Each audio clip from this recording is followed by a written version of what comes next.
नमस्कार, स्वागत है आप सभी का अपना उत्तराखंड में और राज्य की खबरों के साथ मैं हूं प्रीति बिष्ट। तो पूरा देश आज दो महापुरुषों की जयंती मना रहा है, महात्मा गांधी और पूर्व प्रधानमंत्री लाल बहादुर शास्त्री जी। तो गांधी जयंती के मौके पर आज प्रधानमंत्री राजघाट पहुंचे और वहां बापू को श्रद्धा सुमन अर्पित किए और विजय घाट जाकर पूर्व प्रधानमंत्री लाल बहादुर शास्त्री जी को भी श्रद्धा सुमन अर्पित किए। और इस अवसर पर प्रधानमंत्री ने 2 वीडियो भी ट्वीट किए हैं और दोनों महापुरुषों को याद किया है।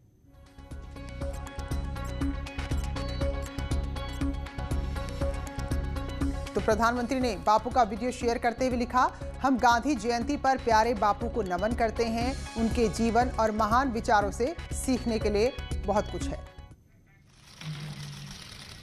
और मुख्यमंत्री त्रिवेंद्र सिंह रावत ने गांधी जयंती के अवसर पर गांधी पार्क पहुंचकर राष्ट्रपिता को श्रद्धा सुमन अर्पित किए और साथ में पूर्व प्रधानमंत्री लाल बहादुर शास्त्री जी को भी नमन किया। उन्होंने राज्य आंदोलन के दौरान मुजफ्फरनगर के रामपुर तिराहा कांड में शहीद होने वाले लोगों को भी याद किया।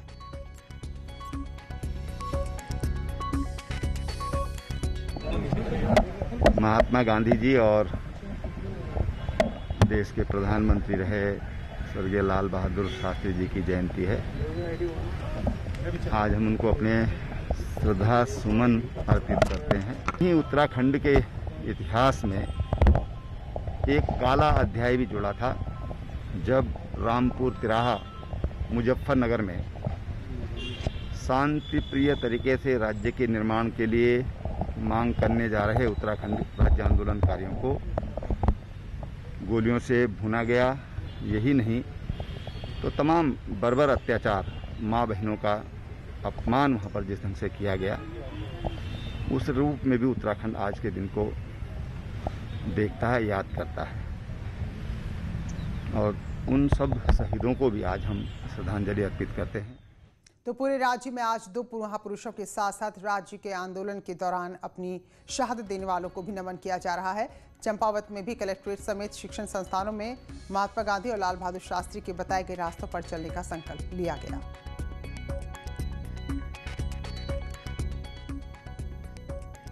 अमेरिका वो भी किसी समय अंग्रेजों के ही गुलाम में था।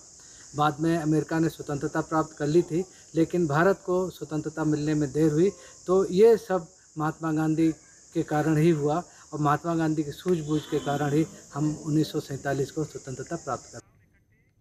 और गांधी जयंती पर आपको खास रिपोर्ट अल्मोड़ा से दिखाते हैं, क्योंकि साल 1929 में महात्मा गांधी अल्मोड़ा आए थे, जहां उन्होंने 4 सभाएं की। इन सभी स्थलों को नगरपालिका द्वारा विकसित किया जा रहा है, लेकिन ये योजनाएं सिर्फ कागज पर ही आगे बढ़ रही हैं।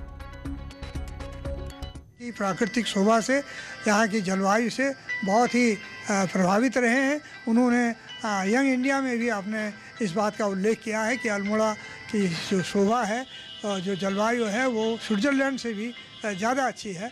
तो ये कहीं ना कहीं एक सामरिक दृष्टि से भी बहुत महत्वपूर्ण है और यहाँ पर को पर्यटन की दृष्टि से अगर देखा जाए तो इन स्थलों को जो है विकसित करने का शासन और प्रशासन ने प्रयास करना चाहिए। महात्मा गांधी का मूल मंत्र था सत्य और अहिंसा। पहाड़ के लोग अहिंसक तो थे ही और गांधी जी के सच बोलने से भी बहुत ज्यादा प्रभावित हुए और यही कारण था कि पहाड़ और महात्मा गांधी के रिश्ते आत्मीय होते चले गए।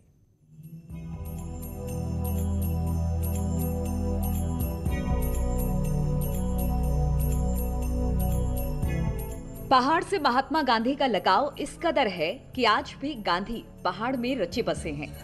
गांधी का पहाड़ प्रेम उनकी उत्तराखंड की 7 यात्राओं में मिलता है, जिसको लेखक और पत्रकार प्रयाग पांडे ने अपनी पुस्तक तपोभूमि में गांधी जी उतारा है। उत्तराखंड में बापू की पहली यात्रा 5 अप्रैल 1915 को रही। इस दौरान उन्होंने स्वच्छ अभियान की शुरुआत की और लोगों को जागरूक किया। साल 1929 में गांधी ने नैनीताल के ताकुला में अपने घर की नींव रखी। साल 1931 में गांधी फिर उत्तराखंड आए और अल्मोड़ा, बागेश्वर, कौसानी रहे। और गांधी जी का जो फॉलोइंग थी पूरे उत्तराखंड के भीतर, और आज भी गांधी जी पर जितना हमारे कुमाऊं को उत्तराखंड के लोक साहित्य में लिखा गया, उतना किसी के लोक साहित्य में लिखा गया। महात्मा गांधी के पहाड़ प्रेम और उनके रिश्तों को जन भावनाओं से समझा जा सकता है। गांधी पहाड़ के लोक जनमानस, लोक साहित्य में इस कदर बसे थे कि उनकी मौत की खबर से पूरा पहाड़ शोक में हो गया। उनकी अस्थियों को भी हरिद्वार के साथ बद्रीनाथ, केदारनाथ, ब्रह्म कपाली के साथ राज्य की सभी नदियों में प्रवाहित किया गया। अल्मोड़ा, कौसानी में उनकी अस्थि यात्रा में पहाड़ के लोग के साथ सरोजनी नायडू, सुमित्रा नंदन पंत समेत अन्य लोग शामिल हुए और 4 महीने की यात्रा कर गांधी के अस्थियों का विसर्जन कैलाश मानसरोवर में किया गया।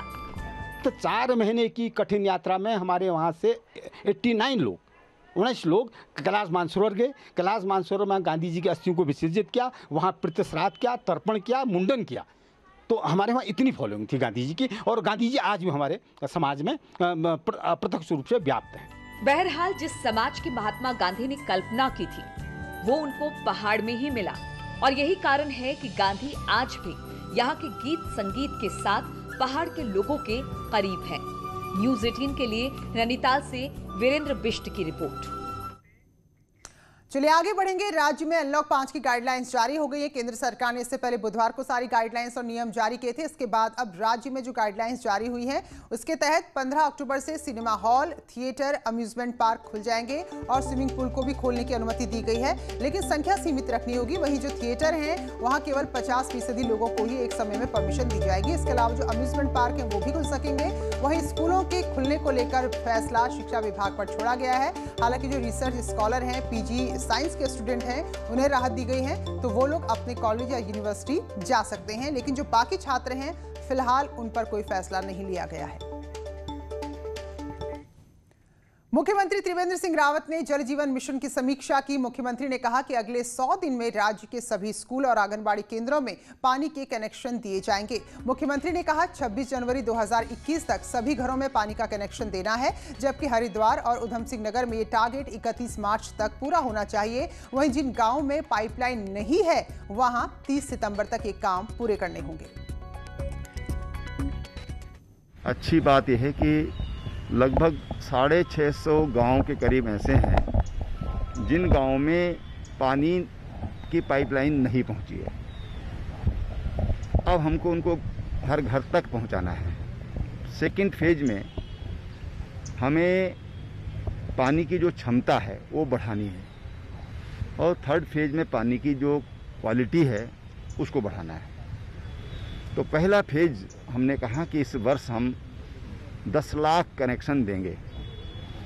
कुल मिलाकर 14 लाख के करीब कनेक्शन जो ग्रामीण उत्तराखंड है उसमें दिए जाने हैं। तो हमने टारगेट किया कि 2023 तक पूरे उत्तराखंड में हर घर को हम स्वच्छ जल अपने नल के द्वारा। वहीं मुख्यमंत्री ने हल्द्वानी दौरे पहुंचने के बाद स्वास्थ्य सेवाओं को बेहतर करने की बात करते हुए कहा कि जो भी सरकारी अस्पताल है वहां डॉक्टर्स से लेकर हर तरह की मेडिकल सुविधाएं बढ़ाई जा रही हैं, और उनकी सरकार पूर्ववर्ती सरकारों की तरह सिर्फ कागजों पर डॉक्टर्स की तैनाती नहीं दिखाना चाहती। तो उन्होंने बताया कि यही वजह थी जिसके चलते सालों से गायब चल रहे डॉक्टरों को उनकी सरकार ने उनके पद से हटाने की प्रक्रिया शुरू कर दी है।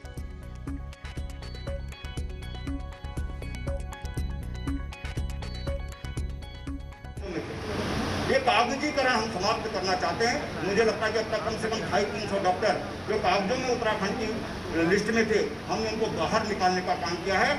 ऐसे हम कागजी कामों से हम ऊपर उठ करके एक्चुअल की ओर हम आना चाहते हैं। वाकई में उत्तराखंड के कुछ ऐसे दुर्गम इलाके हैं जहां कोई भी सरकारी कर्मचारी जाना नहीं चाहता, और डॉक्टर्स तो ऐसे हैं जिन्होंने सेवा ज्वाइन तो कर ली लेकिन सालों से वहां नहीं गए, और ऐसे 500 से ज्यादा डॉक्टर्स की सेवा सरकार समाप्त भी कर चुकी है। लेकिन सबसे बड़ा सवाल यह है कि आखिर वजह क्या है जो हमारे सरकारी डॉक्टर्स या कर्मचारी पहाड़ों पर जाना ही नहीं चाहते। डॉक्टर अस्पताल में दिखें, कागज में नहीं। इसी सोच के साथ सरकार 3.5 साल में 500 से ज्यादा गायब डॉक्टर्स को बर्खास्त कर चुकी है। ये डॉक्टर साल 2003 के बाद नौकरी से गायब हो गए, जिन पर त्रिवेंद्र रावत सरकार अब तक 4 बार कार्रवाई कर चुकी है। जिन 528 डॉक्टर्स को अब तक बर्खास्त किया गया है उनमें न सिर्फ रेगुलर भर्ती वाले डॉक्टर्स बल्कि उत्तराखंड में बॉन्ड भरकर MBBS कर चुके डॉक्टर्स भी शामिल हैं। सपोज करो ऐसे 20 डॉक्टर हैं, ज्वाइन कर लिया, ज्वाइन करने के बाद लंबी छुट्टी में चले गए, तो उनको लगा कि नौकरी भी सेफ है और अपना काम भी सेफ है। उन सारे डॉक्टरों को चिन्हीकरण करके बर्खास्त करना, उनकी जगह नए अपॉइंटमेंट करना। उत्तराखंड में मौजूदा वक्त में सरकारी डॉक्टर्स के 2735 पद हैं, जिनमें से 2131 पद भरे हुए हैं। जबकि 1200 नए डॉक्टर्स की भर्ती का काम चल रहा है। अब सरकार के सामने सवाल है कि एक्सपर्ट डॉक्टर्स को पहाड़ में रोका कैसे जाए। एक्सपर्ट्स का कहना है कि मौजूदा वक्त में डॉक्टर्स की चॉइस सरकारी से ज्यादा प्राइवेट हॉस्पिटल की हो गई है, इसलिए सरकार को इस पर गंभीरता से प्लान करना होगा।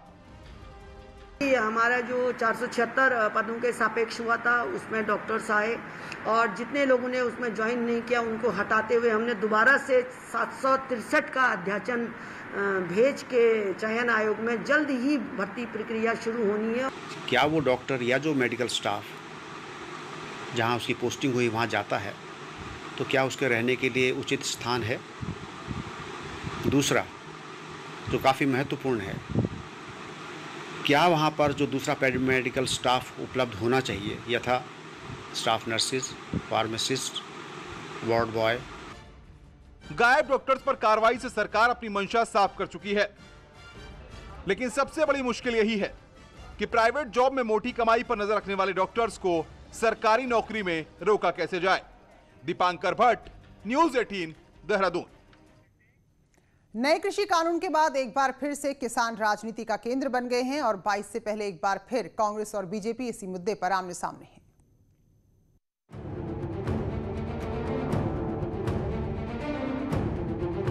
केंद्र में नया कृषि कानून पास क्या हुआ कि उत्तराखंड में कांग्रेस का किसानों के लिए प्रदर्शन शुरू हो गया। मैसेज साफ था कि कांग्रेस उत्तराखंड में भी इस इशू को धार देना चाहती थी। वहीं बीजेपी ने भी अपने किसान मोर्चा को प्रदेश भर में जाकर किसानों के समूहों से बात करने के निर्देश दिए, जिससे किसानों को नए कृषि कानून के फायदे समझाए जा सके। किसान मोर्चा शक्ति केंद्र स्तर तक जाएगा, अपने कार्यकर्ताओं के साथ, किसानों के साथ पंचायत करेगा, बातचीत करेगा और एक पॉम्पलेट जो भारतीय जनता पार्टी छाप के देगी। और इस कानून के विरोध में किसान सड़कों पर है, वो धरना कर रहा है, प्रदर्शन कर रहा है, चक्का जाम कर रहा है।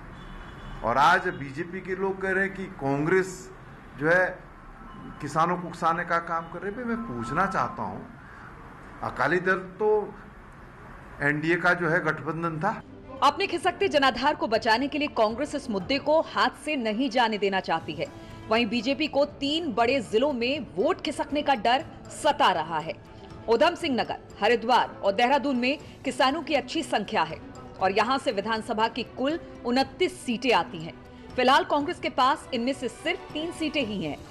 तो उत्तराखंड में भी किसानों की भूमिका जो है अच्छी खासी है और कुछ सीटें तो ऐसी हैं जैसे हरिद्वार जनपद है, उधम सिंह नगर है या देहरादून के जो ग्रामीण क्षेत्र हैं वहां पर अच्छा खासा किसानों का प्रभाव हुआ है। और यही बात है कि इस बिल की आशंका के बाद जिस तरह से पूरे देश में ये विरोध फैलता जा रहा है, तो भाजपा को कहीं ना कहीं डर है, खतरा है कि किसानों का जो वोट बैंक है कहीं ना कहीं आगामी जो भी विधानसभा के चुनाव होने हैं या पार्लियामेंट चुनाव आएगा तो कहीं खिसक के दूसरी तरफ न चले जाए। बहरहाल नया कृषि कानून तो लागू भी हो गया।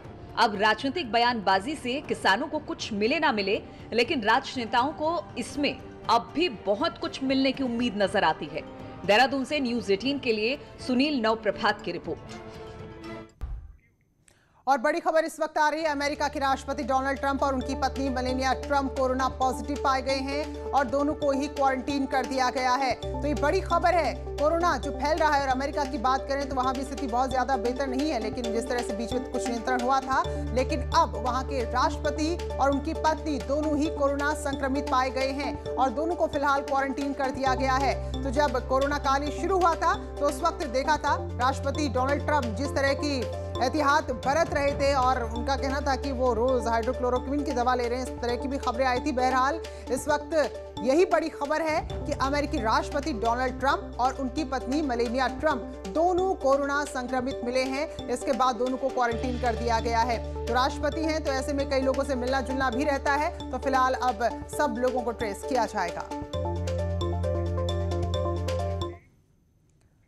चलिए और रुख उत्तराखंड की खबरों का। कोरोना की वजह से मार्च से जुलाई तक जीएसटी कलेक्शन में उत्तराखंड को करीब 2,900 यानी कि लगभग 3,000 करोड़ का सीधा नुकसान हुआ है।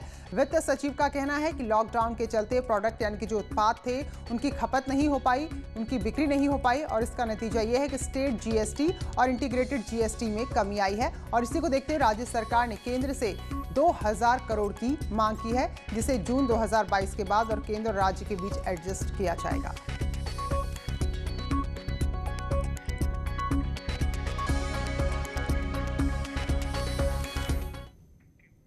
रिलायंस रिटेल में अमेरिका की प्राइवेट इक्विटी दिग्गज कंपनी सिल्वर लेक ने 1875 करोड़ रुपए का नया निवेश करने का ऐलान किया है। इसके रिलायंस रिटेल में सिल्वर लेक और उसके सहयोगी निवेशकों का कुल निवेश बढ़कर 9375 करोड़ रुपए होगा और इससे सिल्वर लेक ग्रुप के रिलायंस रिटेल में हिस्सेदारी बढ़कर 2.13% हो जाएगी। रिलायंस रिटेल में ये नया निवेश 30 सितंबर को दूसरा और 3 हफ्ते में चौथा निवेश है। रिलायंस इंडस्ट्री के मुताबिक रिलायंस रिटेल की pre money equity value 4.285 lakh crore है। रिलायंस इंडस्ट्री के चेयरमैन मुकेश अंबानी ने कहा कि भारतीय रिटेल सेक्टर के लिए सिल्वर लेक और इसके सह निवेशक काफी अहम सहयोगी हैं।